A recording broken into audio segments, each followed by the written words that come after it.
Thank you for joining us this afternoon. These are the stories we're tracking on Sunshine Report. Now, my name is Adebimpe Akindele. Ondo State government has urged citizens to renew their hope, assuring that more dividends of democracy will be delivered for the benefit of the people.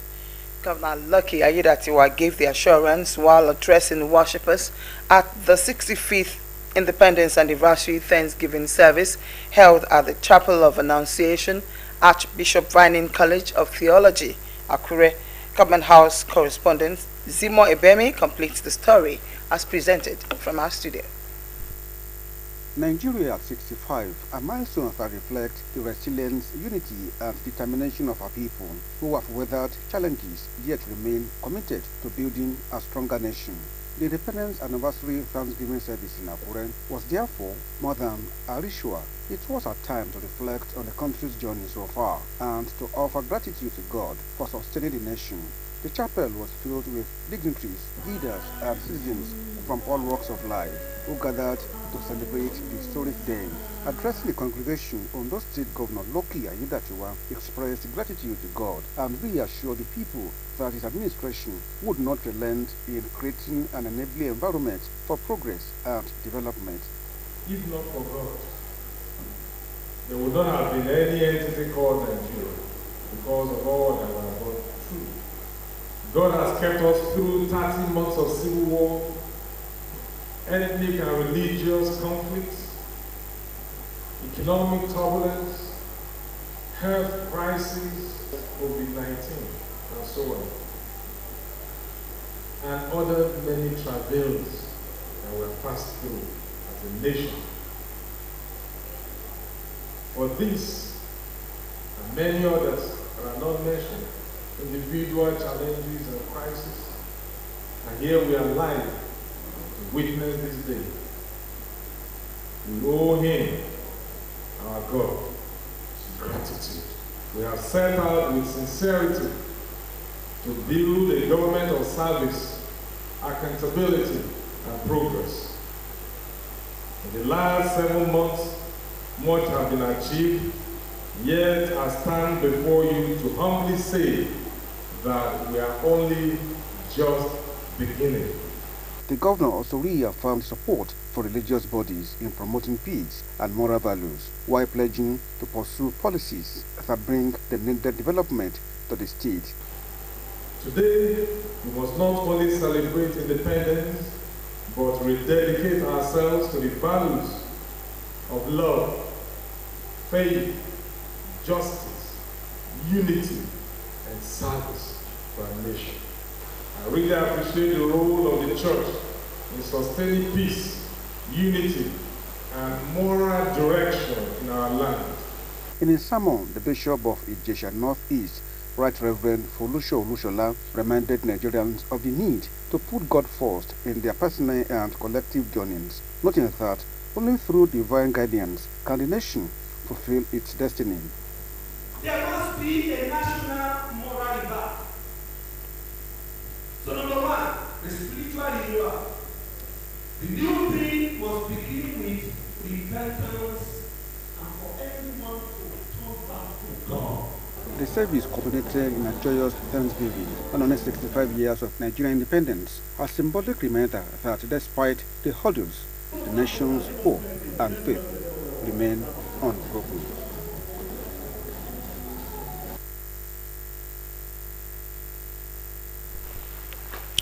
Students of Ijakpo High School have elected new prefects into various positions for the 2025-2026 academic session. The announcement of the new student leadership came after a free and fair election conducted in line with the INEC style of voting at general and state elections. Osrc's Joy Pius reports that the initiative, which was in collaboration with Independent National Electoral Commission INEC, is aimed at introducing young minds to the voting process and build an early interest in democracy.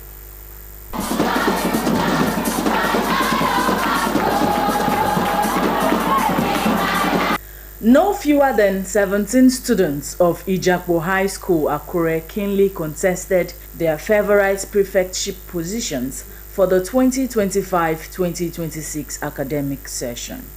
The candidates were painstakingly selected based on their character, academic performance, and antecedents before being presented to both staff and students for election.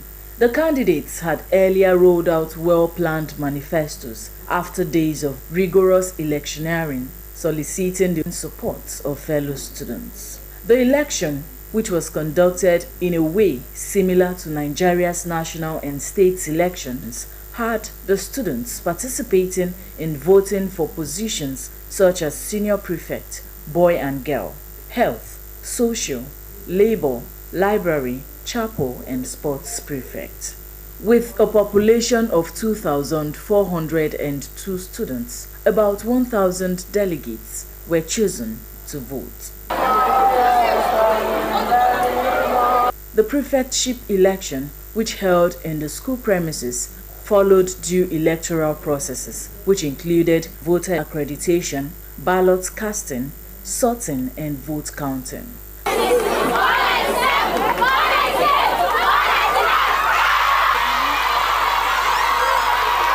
Having scored the highest votes for the position of senior boy and girl, the returning officer for the 2025-2026 elections, Reverend Canon Shola Adekonle, announced Jesu Bemiga Ogunshui with 500 votes and Olajumoke Amos with 457 votes, the winners and senior prefects of Ijakpo High School, Akure. I'll make sure I make it easy for them to approach the teachers, because that's one of the things that makes students fail. Because if they are not able to approach their teachers, they will fail. We must be disciplined socially, academically, environmentally. And this is what I'm going to be working with other prefects for us to achieve discipline in order for us to have a good name. The school principal, Fadikemi Jobodo, said the initiative will help produce responsible adults and leaders for the nation. The students already made up their mind that this and this are the people that we are going to vote for. It has opened the mind and the eyes of my students that they are free to perform their civic rights. We told them that nobody should bribe them, nobody should buy biscuits for them, and that's why we said nobody should campaign in the classes. All the campaign should be done on the assembly ground so that it will be on a level ground. After the election, all the contestants up themselves. That is the spirit of sportsmanship. That's the spirit of election. That shows that even with the election, they don't have anything against themselves. Head of Departments, Voter Education, Publicity, Gender and Inclusivity, INEC, in Ondo State, Yinka Ogunsheye, said the Catch Them Young initiative is part of its mission to develop responsible future citizens who understand and value democratic processes.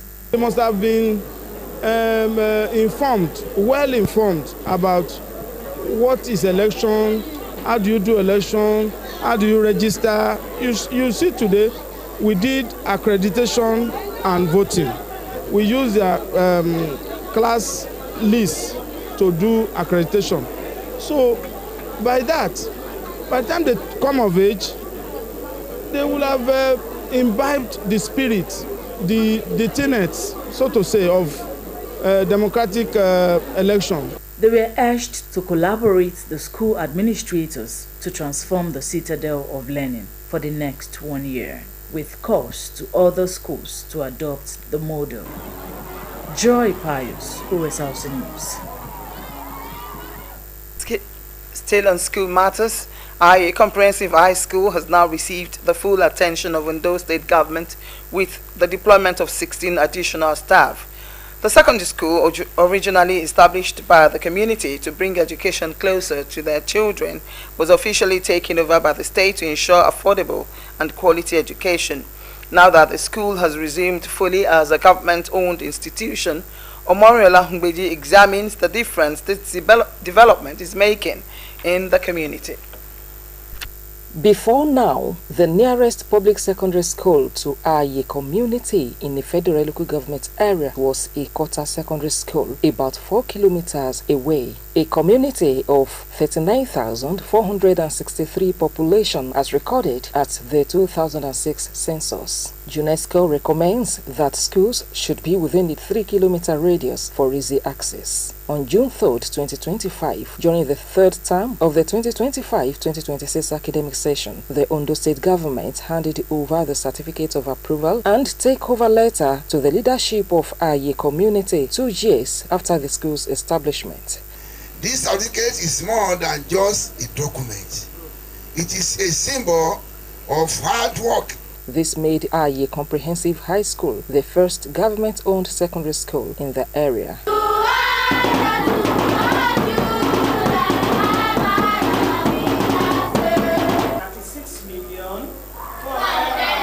At the start of the 2025-2026 academic session, the government assumed full control of the school, deploying 16 staff members, 15 teaching and 1 non-teaching, including a principal and 2 vice principals to oversee academic activities. With the 4 teachers earlier engaged by the community, though not yet fully absorbed by government, the school now has a total of 20 staff members. All basic requirements for smooth learning, conducive classrooms, staff conveniences, desks and chairs, computer systems, a mini library, boards and markers, and a playground were initially provided by the community. We also discovered that some of the students here, some are still plaiting hair according to the administrator.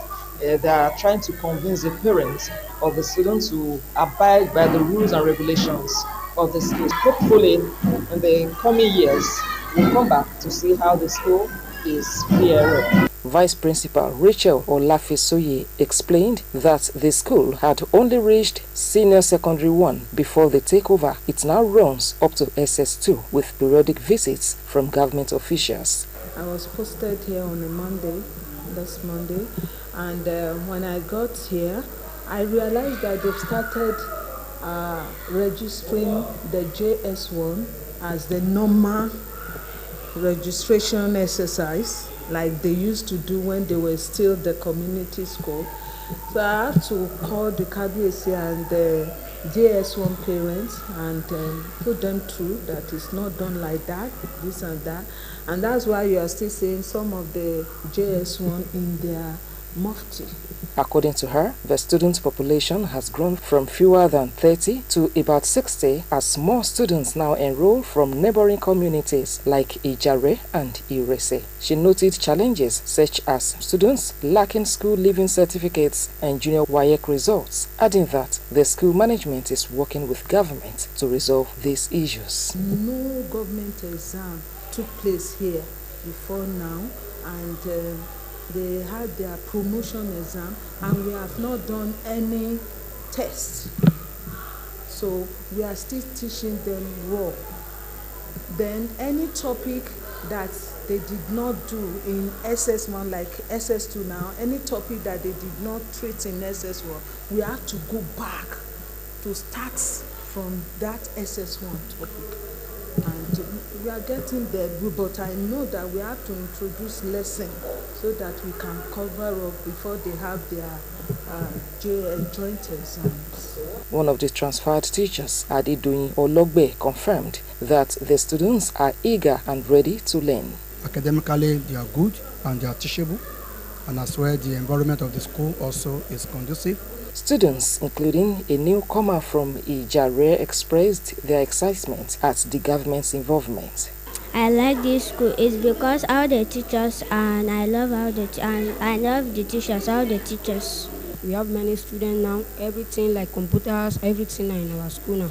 I thank God to what God has done in our life, and my honor to the governor also. To get information, the right information from the parents of this school. We are also here at Aye Market, very close to the school, to know how the school is being done, if truly government is attending to this. Wọ́n ti kó tíṣà wá, wọ́n dẹ̀ ti gbé principal wá, so wọ́n dẹ̀ ń kọ́ wọn dáadáa. A dúpẹ́ lọ́wọ́ Ọlọ́run torí ìgbà tí ìjọba ò tí ì gbà ṣùgbọ́n báyìí inú oníkálùkù dùn tí àwọn ọmọ gan ṣe ń ṣe, àwọn èèyàn gan ń kó ọmọ wá. Ó jẹ́ pé inú oníkálùkù dùn pé ṣé skul lè rí bí eléyìí.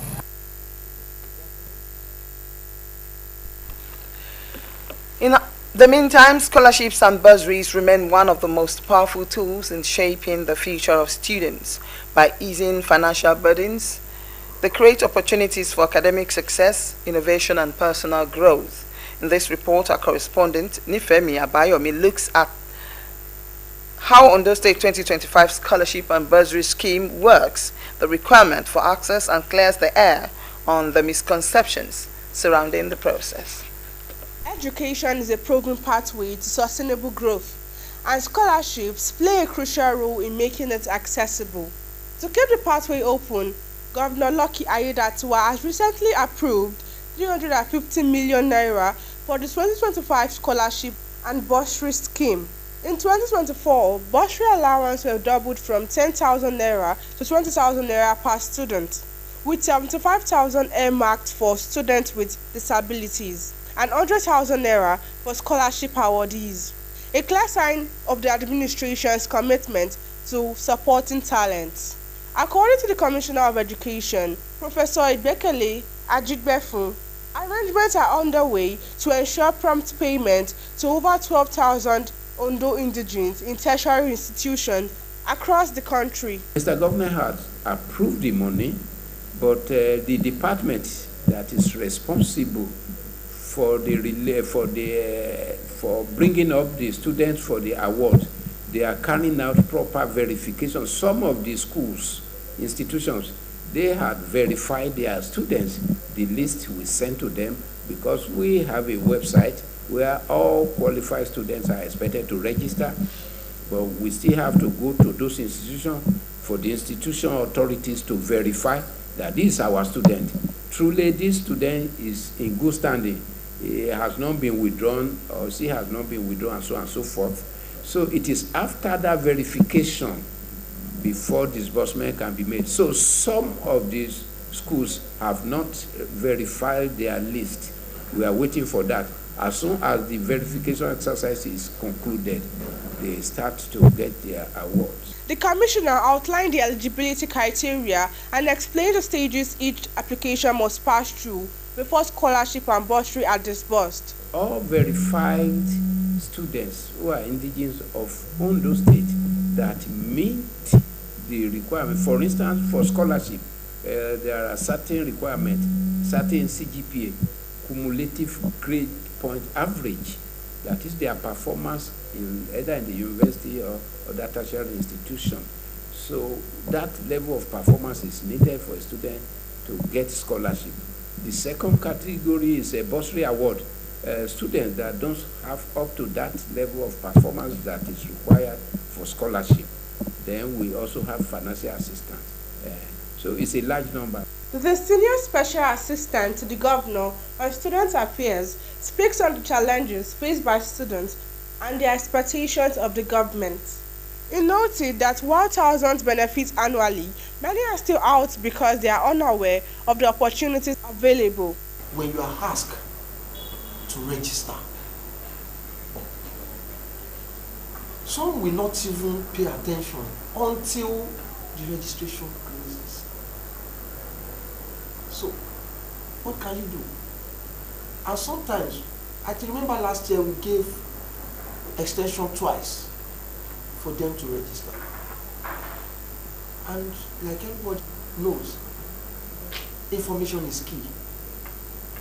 When you get information, utilize it. Make use of the information. Responding to the rumor of extortion, I assure that the scholarship process remains transparent and free from any form of manipulation under the current administration. As the scheme expands, more students are expected to benefit in the coming years. By investing in scholarships, Ondo State is not only supporting education, but also building a generation of skilled and confident leaders. Oluwanifemi Abayomi, Osrc News. Now moving to health facilities at Igbaroke General Hospital in the federal local government area of the state are functional and actively serving patients, contrary to recent reports in the media.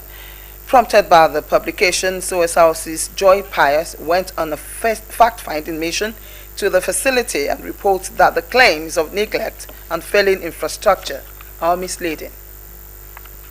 Osrc General Hospital serves as a vital healthcare hub for Ifedore and neighboring communities in Ondo, Ekiti, and Osun states. A tour of the hospital as part of OSRC's verification visit revealed well-equipped departments, a clean environment, and reliable power supply, backed up by over 40 solar panels. At the Accident and Emergency Department, which doubles as the General Output Section, staff were seen attending to patients with stretcher and wheelchair available for use. In the maternity ward, the cry of a newborn signaled a recent delivery, an indication of the hospital's ongoing active service.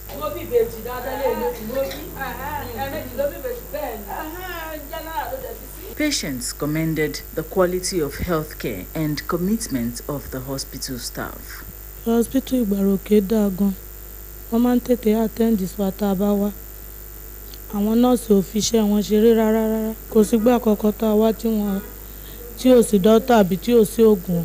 Mo ti máa wá bí dáadáa, mo ní pé hospital wọn bí a ṣe ń tọ́jú wa dáa, oògùn wọn bára láàmú. Ọmọ ká bá ti ṣe bàkan màá ní ẹ̀sùn níbẹ̀. Yẹn lè ìjọba ló lé hospital yìí, ẹ̀sìn pé ìjọba ẹ̀sìn ṣe hospital tí yẹn lè máa bẹ̀rù kó máa doubt. Àwọn dókítà tó dẹ̀ wá bẹ̀ wọ́n ṣe dáadáa. Head of Nursing Services, Modupe Olufumilayo, debunked the reports of dysfunction, explaining that trained professionals are on ground and government supports complemented by community efforts keep the facility running effectively. We have more than enough staff and they are all licensed to practice in their various fields. As I'm talking now, we have like 27 nurses, competent, trained, licensed nurses. We have 7 doctors in the facilities and they are working. The government employed every one of them. And concerning the equipment, they said, we have equipment. The government of Governor Ayedatiwa is really trying for the health sector. We are not lacking in every area. As you are entering the facility, I believe you can see our ambulance there. It's working 24 hours. If you get to the ward now, we have our patients there. 2 of them delivered over the night. ANC is in good order. Our laboratory is in good order. We are not lacking anything. We are not lacking personnel and we are not lacking equipment. The light is serving us. We have 3 sources of light here. We have one inverter for the admin that is serving the admin. We have one at the general ward that is serving the whole hospital. We have our standby. This is our generator room here. We have light too. In case, and we even did some inverter into the wards in case this one went off because maybe there's no much favorable weather for the charging. So we switched to the one we have in the ward, and at times we do use generator. We have everything. At the pharmacy, department head Esther Otonla confirmed that drugs are procured monthly and are available for patients, dismissing the claims of shortages. This month alone, we have bought a drug of 1 million plus. Last month, the same thing, 1,300,000 plus. So that's why I used to buy the drug every month from Ondo State, Odisima. This is our sales for every month. Like the month of August, we sold drug of 1,620,850 for the month of August alone. And in July, we sold 2,030,300. In June, we sold a total drug of 2,488,950. Even in this month of September, we make sales every day. So there's no time we don't have drugs.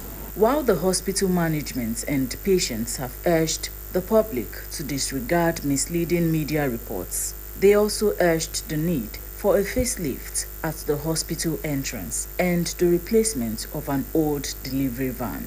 In a statement, Commissioner for Health Banji Ajaka affirmed the hospital's effective operations, admitting that, like many public health facilities nationwide, improvements are ongoing through reforms and partnerships to better serve residents.